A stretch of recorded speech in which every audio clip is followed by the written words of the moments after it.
Alors aujourd'hui, je vais déposer une pétition qui est signée par plus de 2500 personnes. En fait, le chiffre, c'est 2570 personnes.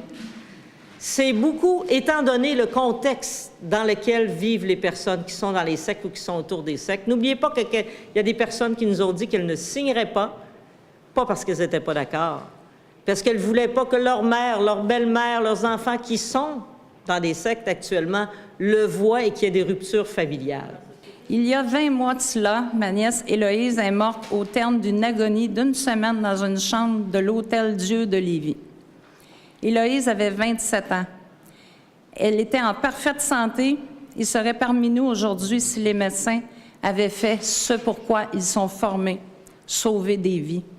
Il aurait suffi de simples transfusions sanguines, une procédure aujourd'hui absolument sans risque, et Héloïse aurait survécu pour élever l'enfant qu'elle venait de mettre au monde.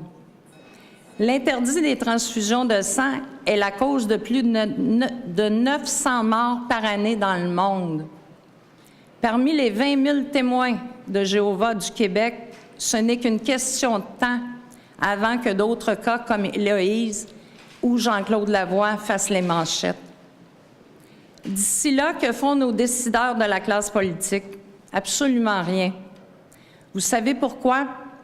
Parce qu'ils ont peur, parce qu'ils sont terrifiés à la simple idée de questionner les limites de la sacro-sainte liberté de croyance.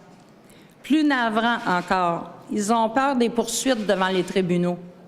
C'est pathétique et c'est gênant. Je sais très bien que le gouvernement libéral de M. Couillard ne lèvera pas le petit doigt, qu'il n'osera jamais poser les vraies questions et confronter les doctrines meurtrières comme la doctrine du sang.